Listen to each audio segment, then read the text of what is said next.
addunyaan bar isin gartanii bar waan nama qoshaashaa naannoo Amaaraatii Oromoo Tigree kana keessaa yaatee hadha maqaa Oromootiin ilmaan namaa wal nyaachistu kana waan duuba jiru hin beeytanii. Amma namni garii akkam sayyoon akkana beeytan waamee warri dhiyaa kun waajjira teessee waan akkanaa sii kennaa deemu dal'inuu akkas hin godhan. Ka zinaa dalagu gurraachuma kennuma kanaan gartee haala zinaa mijjeessaniif namtichi sun zinaa jaalataa gartee dubartii qayyaraa fi olii jedhanii. Achiin duuba akkana godhin akkana jedhin tanallee horaa afaan buusaa harka biraa keessaa ni bara. Ka farshoo jaalatu farshoo isaa gaariitti tolchanii. Eegasii nama ijaaraniif akkaataa inni itti gartee duriyyee ijaaratu ganda keessatti. Waan uf ajjeesu. Waan garaa jecha gartee uf ajjeesu. Namni hadha mootummaa kana diigna mootummaan kun waan dalanne jedhee deemu uf ajjeesaara. Warri amma wocee mootummaa kana akka yoo Dr. Abiy Ahmed achi kaasan eenyu achi dhufaa biyyaatti gaafate mee gaafadhu. Mee yoo kabriin Baqqalaa yookaan Jawaarii yookaan Gadduu ebalu waati baje dhaqiime yookaan isa kaaftan eenyu fiddanii jedhime warri amma maqaa dhaabdan TikTok gubbaa ol fixan argaara bara namni nu ergaa. TikTok gubbaa teettee namni akka ebaluu hin jiru jettee ol fixte Oromoon teettee inni akkana jedhee biyoon godhee jedhe maal godhe kalee sanatti ni minni dhagoo sirraan fudha waan kalee kala amma waan saa tokkoon duuba dabre sirraan fudha harka waan inni qabu ka deemaa ni jiru waan gartee muka tokko yoo dhaabde biqilee guddachaa jira firii irraa nyaadha jettee edda yookaan gaaddii sanaa ta'a yookaan muree muka mana ijaarradha jettee uumaaf abdattee edda waan akkasitti harkaa qabu dabalaa jiru tokko fidiin akkas kenna. Ka kalee dabre ka amma dabre. Paastettiin faranjii waan dabre hin fudhan dalagu. Wanna dabre tokkollee hin dalagu. Kamtu dalaga wanni dabre sun waan deemaa jiru yoo ta'e sirraa waan cite miti.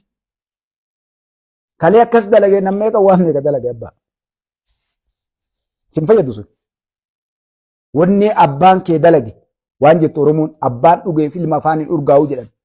Tan akka kaleen amala gowwaatii jedhan. Akka kaleessaatiin akkas taanii akkas goone amala gowwaatii jedhan gowwa kun.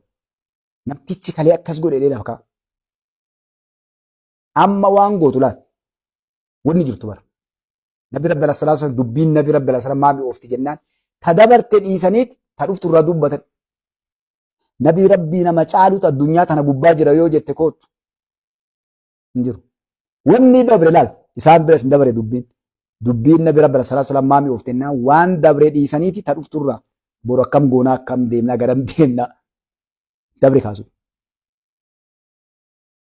Kanaaf namni hadha waa harkaa sii qabu. Akka ati feete ta'uu ni mala, ati jaalachuu dhabuu ni mala, ati ebaluun jaalachuu ni mala. Sun fedhii keeti laala. Yoo amma fakkeenyaa fi ebalu malee itti warri bu'u jira. Ebalu gaashee ebalu jaalee ebalu gaarii ebalu ta'an sun jaalala isaatu si qabe. Ati ka biyyaatillee miti, hatta dantaa keetii miti, inni hin beekaafii miti. Maaltu si qabe? Jaalala isaatu si qabe. Bes takka akka jedhan san namni waan beekne jedhan, namni waan argin. Namni waan argin ammati nama tokko nama kabalee garta kabalee namtichi jige takkaa nama kabalee jiru sun agarreen namtichi bar namticha kabalaa isaa ittuma dhaqee lafa buuse takka balaa takkaa immoo sun nama hamaa wayiiti bes wal jalaa fuudhee kun hama beeka lamuu yoo arge namtichi kun akkatti kabalee argaame ni dhiyeessa jaba jedhaan isaan bes namtichi kana artee akkana gootee bar ifana godha nama kana bar akkana bakka tan kana akkana gootee bar kuma xiqqaa kana akkana gootee takkatti injisite. Warra amma takkatti waan lafuus kun bar warra baratee jira. Alhamdulillah barannee jirra. Warra baratee jira. Warri fogoon deemtee qop gootee namicha dhaabbatu kana garagalchite. Maal jechuu barbaadeet wanta akkasii. Ani maal dhabe ani maal barbaada. Ilmi namaa kamuu wanni dantaatti hirkatee oobadhu. Kamuu addunyaa keessa deemi. Amma maaliif Israa'elii addunyaa kana gootee Araba irra dhoorgite amma. Filisteemi maaf itti amma. Waan barbaaddu qabdi. Kaayoo ofii sana oofachaa jirti. Anaati hoo maal dhabu akka saba Oromootti nama tokko kagartee ebalu kaadhaa kanaa sanii baru. Nama mirga kee akka ati baatee dalagattu. Eenyummaan afaan kee, aadaan kee, amantiin kee akka hin tuqamne kanaa kabajaa sii kennu malee bar ebaluun kiyya naa bulchuun osoo warri kalee sun bar kabajaan nagaan si bulchee jala bulta beektaa nam tokko dubbatu yaa'iin kun hin qabu. Amaarri dhufee Tigree Guraagee Laayitaan dhufee nam tokko dubbatu hin jiru. Maaliif dubbattere? amantii kan kee, afaan kan kee dalagachuu dadhabe, nama taateetu jiraachuu dadhabbiles kan ofirraa buusuu gabbayee namni cilee ta'eeruu hundarraa dhumachaa ture. Hadha namni ati jiraachuun qabdu sin jedhe jira. Amaarri as kee jiraachuun qabu Tigree akka leessan Guraagee Walaayitaa kan baatan. Inshallah boru baallama isinii seena mee ni fida. Viidiyoo isinii fida. Kamaali asin dura isinii mimi viidiyoo jedhamu. Faannoon Jawaar Faatii nuuf faarsitu. Oromoo balleessuu akka itti deeman. Itoophiyaan akkamitti jiraatti ka gadduun faati yookaan faannoo yookaan ebaluurree maqaa agartee Amaaraatiin deemu kunniin deemaniin isinii fida jechuudha. Ifatti waan jedhan bara. Nuti ka beeknu jedha isinii fida viidiyoo illee nagaa. Nuti warra Jawaar olii galee ortodoksiin laal jecha tiyya takka alhamdulillah rabbii haqana dubbise anaa miti. Rabbii haqana dubbise. Qeessisanii maal jedha beektani? Namni tokko kan nuti kiristinnaa kaafne kiristaanan jedhamu jedha. Ortodoksii jedhama, Amaara jedhama, Itoophiyaa jedhama. Qeessisanii jedha viidiyoo isinii fida. Boruuma isinii fida bagulleen. Isinii galee maaliif akkas goote maqaa kana maa baasan? Sisteema ittiin nu cabsan. Uummanni keenya kiristinnaa ka'e hin amaaruufne isaan akka ofitti. Ortodoksii kiristinnaa ka'an malee. Isaan biratti ammoo garuu kiristinnaa ka'an. Kanaaf maal jedha beektanii? Nuti ka akkasiisan yoo hadha Itoophiyaa namni biraa bulchu. Namni kiristaana hin ta'in. Namni Amaara hin ta'in. Daaraa taanee dhabamna malee hin fudhamnu. Faannoon wanni isiin baateen ganamallee ijaaramte isa kanaaf ija lafa kaya. Hadha namni kaakunuu faannoo bira dhaqee faannoon qabsaa'ota kennaan tuqinaa. Nuun jedhanii bakki tana kaaseef. Nama ifatti hadha fakkeenya Jawaar achi galee warra Itoophiyaan jechuun Amaara jechuun Ortodoksii jechuun Amaara jechuun siin jedhu ifatti kana galee wanni Oromoo Guraagee Walaayitaa kan baataa Hadiyaa hin jiru jedhu. Islaamonni jedhan. Hatta baanamtaawwanu Pirotestaantiin waaqeffataan pheenxeen hin jiru jedha warri kun. Faannoon jechuudha. Bara bakkitti harka wal qabnu ammasii tanumaam jiran dhiifamallee naa godha. Amma Oromoon lakki Oromootu miidhamee jiru jiraan jiru bara amma akkasii dubbiin jiru.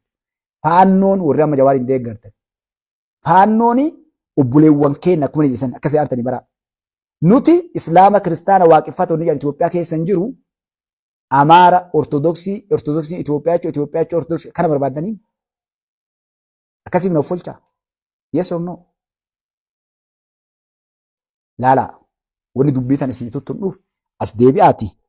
Uummanni Amaaraa jecha amma jedhan Amaarri qulqulluu warri gartee kaa jechuun siyaasa keessa hin jirin fudhatan amma tana. Nuti lakki Amaarri gosa malee amantii miti jedha warri kun. Dhuga warra akkasitu jiran madda. Qeessiin warra lakki nu kana keessa hin jirru jedhu kalee Itoophiyaa keessanii ari'amu warri sun ni ajjeefamu waliin bara. Qeessiin tokkoo gabbaa'ee lakki. Ortodoksiin amantii uf danda'e, Amaarri saba uf danda'e malee Amaara jechuun Itoophiyaa jechuun miti, Itoophiyaa jechuun Amaara jechuun miti, Itoophiyaa jechuun Ortodoksii jechuun miti, Ortodoksii jechuun Kiristaana jechuun miti warri jedhu. Amantiin teenya Kiristaanaa, Ortodoksiinuu sabni keenya Amaaraa, biyyi teenya Itoophiyaa sabaa sablammoota waliin jiraannaa warra jedhu jira. Qeessoleen hadhallee uummanni Amaaraallee. Akkuma Oromoo keessaa hadha jedhan, amma Oromoo keessaa laal Jawaar Faatii maal jetti beektu Jawaar amma? Islaamni jiraachuun qabu namni gadi nama gabbaa'ee iyyuu ni mala akka odaa harree. Jawaar maal jedha beektan? Yoo jiraatte maaliif barreessanii jiranii wanna irratti heera Itoophiyaan ittiin bultu jedhanii kaan gubbatti amantii lama qofa akka Itoophiyaa keessa jiraattu kaa'ee Jawaarii fi Isqeel Gabbisaa gaafa Tilaantaan nuu qaraan kaa. Waan mormuu hin dandeenye Mustafaan adda akka jibachuu hin dandeenye. Islaamni keessa hin jiru. Wanni Jawaar kokkee qabadhaa gadhaa taa'uuf ila kunoo ana. Mee namni gadda bahee Oromoo jiraatu. Barraa hedduu isinii qara'e. Waaqeffataa harka tokko beekaan jedheen. Ortodoksii waa kan dhunu jirti jedheen. Habaa'attu haa guddattu. Uummata Musliima Itoophiyaa keessaa mallasuu paarsentii 37 amanii isin akkama isirraa haxxanii ila kunooti hadha lubbuun jiranii ustaazni Minisootaa jiranii Sheekh Abdurrahiim Dr. Sheekh Abdurrahiim na fakkaatama akka isin haa uffolchanii isaa jechuun har'a namoota qabxii waa'ee Oromoo irratti Itoophiyaa irratti Oromoo dabalan keessaa kana qabxii 200 dabalchiifne irratti kolkollee ni taphatta abbaa wanni wal qabnee bar kalee garree kaayoo jira. Kalee Dr. Abiy Ahmad Aliidhaa Itoophiyaa miliinikiin ta'uu deemaa nuun jedhan hadha miliinikiin taanee irra jawaare. Kaayoo miliinikitti dhugan nuun jedhaan jiru. Faannoon bar birgeedii miliinik qabdi bar. Namni kana mormu jira. Birgeediilee jaraa guutuu isinii fi maqaa jaraa wajjin. Tewoodiroos birgeed, miliinik birgeed gara 10 wayii qabanii hundinuu. Nama achi dhaqee yeroo hadha ilmi Oromoo taa'ee Jawaar kenna naan jedhu wallaahi miliinik irra caalaan isaa santu naa diinaadha. Miliinik du'ee qabrii jira kaawwata kana godhuu hin danda'u ammaa achi dhufe. Waan kalee godhe abboota keenya irratti saba keenya irratti dalagee lamuu deebi'u akka kana godhuu hin danda'u. Hayila Sillaaseen kuteera lamee garuu warri hadha birgeedii miliinik wajjin faannoo wajjin irra galee jagna keenya beekaa keenya qabsaa'ota haqaati Oromootu miidhee manaa baase yeroo naan jedhan. Yeroo nama kana Oromoodha jettee ati na wajjin as fiddee abbichuu wajjin takka Adaanichi akka Fiild Maarshaal Biraanuu Juullaa wajjin ati kaleessitu daatii ishee mooyyootti faranjii osoo taate jechuu gabaabtanaan sirkaa jiru. Salphina keetii kun salphina qaaniidhaas hin jedhu. Baddu baddi malee saree janni qaniidha. Kanaaf Oromooti yadiifama isinit dheeradhe waan isinit dhaammadhee keessaa ba'u maal isinif fakkaate. Oromoo walitti maa dhugaa jirtu walillee ni faajessina. Ufitti illee taphatina walitti illee taphatina. Waggaa 7 laalle nama kana. Mee namni hadha nama kanarraa Abiy akkas godhe. Dr. Abiy Ahmad Ali san godhe nama ibaluu ajjeesaa hidhaa akkas godhe naaf hidhime si kadhachuu malee.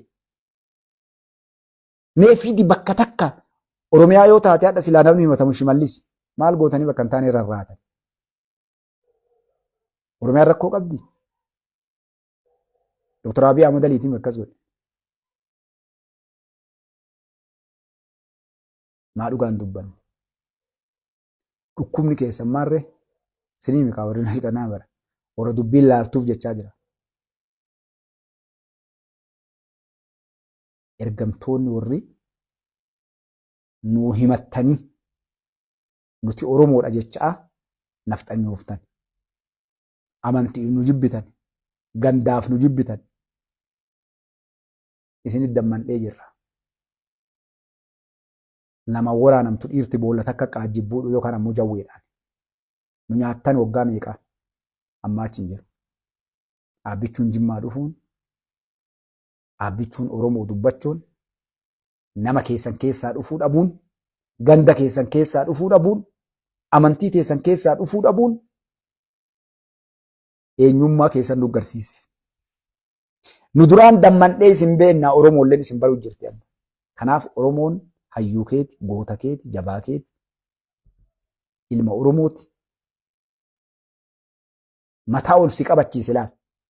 Amantiin akka Oromoon nama hin qoonne, gandaan akka Oromoon nama hin qoonne, mana ofii keessatti akka mana keenya Oromoon baradha qabeenyi kenna.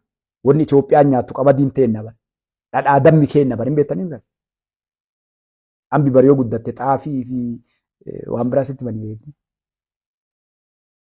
Keeti bara. Wanni hunduu. Dubbattee hadha Oromoon. Oromoon hadha lakki warra san nuufi akka dheedhan. Warri bara yoo deebe Jawaar maal nuun jedha. Oromoon hin baddanii diina nutti bitanii maaliif warri osoo dhufe dhugaadhaa nu qala. Warri hadha bakka Dr. Abiy Ahmad osoo jiraate tokkoon kenna.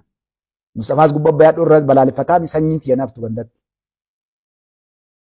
Saniimi namni yeroo san an isin hin jedhin maqaa jijjiirate amantiin jijjiiranne rabbiin kenna nutti hin dhiisu osoo dhufte warri akkas.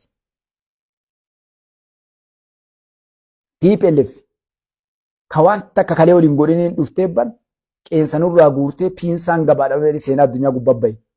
Kola'ee ilmi namaa gartee makiinaan lafan warqifte ganda keenya dhuftee fishaa keenya ittiin dhandhiban. Adhallee deebi'uu amma gartee sariin teenya of jala ijaartee deebi'uu bara mallee nutti dachaa uflaan. Bar maqaleen tuqamtee akkamitti maqaleen akkas taateen jettu bara. Tigraay akkas taatee akkamitti Tigraay miidhamteen jedhi bara. Akkamitti nu ariitanii Finfinnee keessaa. Akkamitti lafa Oromiyaa keessaa hin nyaanne isin akkamitti lafa teessan bulchitan ganda keessan fishaa keessatti. Ibar yoo namni dubbii matee federeeshiniin bullaafi federaala biyyaa dhayoonnaadha maal maqaan isaa silaa amaarrillee naggalee maal maqaan isin haima Baahirdaaritti galee magaalaa guddoo isii. Tigraayillee warri Tigreellee Tigraay galee bar namni hunduu magaalaa guddoo qaba, magaalaa xiqqoo qaba, naannoo qaba galee jiraata bar. Wanni hadha namni irra wal fixu bakki irra rakkoon galte ganda namaa qehee namaa. Wanni martuu yoo ati gaafatte namni tokko keetii yoo ta'u Gabratsiyoon Geetaachoo Raddaa waate bar jedhe. Warra TPLF ati gaafatte maal asii qabdan fishaa mee ganda achi dhalatte maal goota achi. Dhum gaafatte barteessite akkuna mee abbumee kootu taa'e maal rakkoon tante. Maal barbaadda yoo ati jetteen maal siin jedha. Finfinne 4 kiiloo siin jedha maal 4 kiiloo qabda banam taa'ee osoo gaafate bartaanii mee ta'a jedhan. Haqqi lafti tun ta'ee eenyuuti. Handhuura eenyuutti achi bu'e qabeenya eenyuuti. Yoo jedhan bar namni tokko asii qabu hin jiru bar. Kalee yaa Araadaa Lijinuun jedhanii yaa Addis Ababaa Lijinuun jedhanii waan dhibba takka jedhanii bar. Nu yaada sunillee dhabamee darban. Namni tokko dhufee asii dubbatu hin jirre maal jettee nu sodaachisti durriyyeen. Boruu gaafa hin laal bakka itti hojjaasu jedhan. Araa asii Finfinnee keessaa ammallee nu yaasanii bar Jawaarfaati. Hawwiin jira. Ammallee asii nu yaasanii ilmaan Tuulamaa ganda keessaa yaasanii kaanamuutti galee Finfinnee amma Oromoo Finfinnee keessaa yaatee saddachaati. Kun Jimma, kun Baalee, kun Harargee, kun Wallagga, kun Shawaggalleeti. Yookaan Tigraay irraa dhufee warri Tigraay asii gala. Yookaan naannoo Amaaraa irraa dhufee Amaarra asii galaa jechuudha wanni murri kaan. Yoo silaa nama galchan Oromoon uummata miskiina uummata haqa dalagu ta'uu baattee bara. Gartee dachiin tarabbiitii koottaa jiraadhaa biyya tana malee hin qabnu waliin jedhee haadha Oromoon dhiisuu baatte bara silaa osoo Oromoon uummata akkasii taate bara. Mee namni Finfinnee keessa galee ganda keenya kaasaabee kalee du'aree hojjan bara silaa haadha warraan galaa jenni. Abboo deemaa kun Itoophiyaa olii qabnaa. Isinlee isteeta keenya sanii galaa lullee isteeta keenya gallaa adda ganti keenya kaayitti dachaan inni osoo yaamneen dachee hin dandeenya baradha silaa. Namni dhooguus akka illee jiru ruuxaa hojjedha.